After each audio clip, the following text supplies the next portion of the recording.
ছাপা জানহার বয়স মাত্র 1 মাস 4 দিন। পৃথিবীটা সে এখনো ঠিকমতো চিনতে শেখেনি। বাবার মুখটাও হয়তো তার মনে থাকার মতো হয়নি। অথচ এই ছোট্ট শিশুটি এখন তার বাবার রেখে যাওয়া সবচেয়ে বড় স্মৃতি।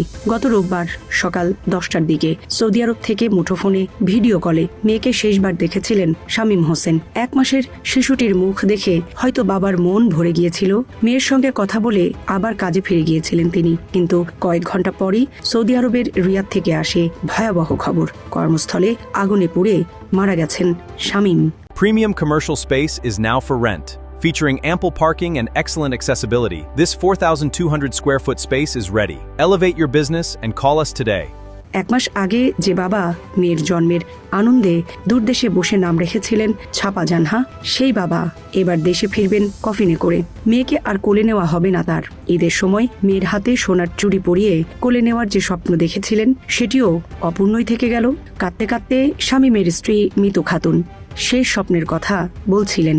স্বামীর সঙ্গে ভিডিও কলে কথা বলা, প্রতিদিন অন্তত 2 বার মেয়েকে দেখানো, এসব এখন তার কাছে স্মৃতি। সামনে একা হাতে সন্তানকে বড় করার কঠিন বাস্তবতা। নাটোরের নলডাঙ্গা উপজেলার দিঘির পাড় গ্রামের জাকির হোসেনের একমাত্র সন্তান ছিলেন শামীম। কৃষিকাজ করে চলত তাদের সংসার। পরিবারের আর্থিক সচ্ছলতার আশায় 2016 সালে 5 লাখ টাকা ধার করে সৌদি আরবে যান তিনি। দীর্ঘ 5 বছর প্রবাসে থাকার পর 2021 সালে দেশে ফেরেন। ঘরবাড়ি পাকা করেন, বিয়ে করেন মিতুকে।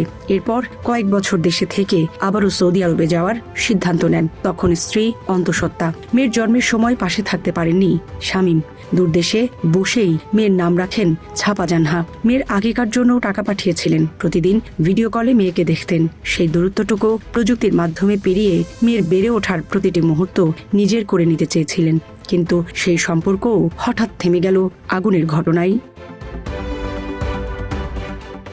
গত রোববার রিয়াদের একটি সোফা তৈরির কারখানায় অগ্নিকাণ্ডে শামীম সহ 16 জন নিহত হন। তাদের মধ্যে নাটোরের নলডাঙ্গার আরও 2 বাসিন্দা ছিলেন, সাব্বির আহমেদ ও রবিউল আওয়াল।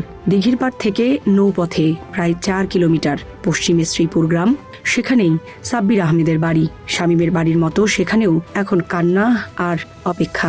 সাব্বিরের বাবা গোলাম রাব্বানী জানান, 4.5 বছর আগে তার ছেলে সৌদি আরবে গিয়েছিলেন। আগামী ঈদে দেশে ফেরার কথা ছিল তার। 2.5 বছর আগে ছেলের বিয়ে দিয়েছিলেন শখ করে। কিন্তু প্রবাসী ছেলের স্ত্রীকে এতদিন বাড়িতে আনা হয়নি। স্বামীর সঙ্গে সংসার করার স্বপ্ন নিয়ে যে তরুণী এতদিন অপেক্ষা করেছেন, তিনি প্রথমবার শ্বশুর বাড়িতে এলেন স্বামীর মৃত্যুর খবর পাওয়ার পর। বাড়ির উঠানে স্বজনদের ভিড়। প্রবেশ মুখে বসে কাঁদছিলেন সাব্বিরের বৃদ্ধ দাদি। চারপাশে শোকের মধ্যে সবচেয়ে বেশি আক্ষেপ তার বাবার। যে বউকে স্বামীকে ঘিরে ঘরে তোলার কথা ছিল, সেই বউ এলেন স্বামীকে হারানোর পর। শ্রীপুর থেকে আরো কয়েক কিলোমিটার দূরের মহিষডাঙ্গা গ্রামে থাকতেন রবিউল আওয়াল। বয়স মাত্র 25। প্রায় 2 বছর আগে সৌদি আরবে গিয়েছিলেন তিনি।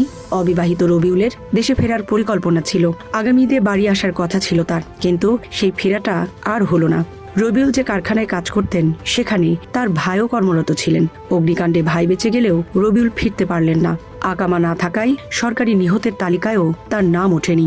একই পরিবারের 2 ভাইয়ের প্রবাস জীবনের গল্পও যেন মুহূর্তে বদলে গেল। একজন বেঁচে ফিরলেন, অন্যজনের অপেক্ষায় এখন একটি পরিবার।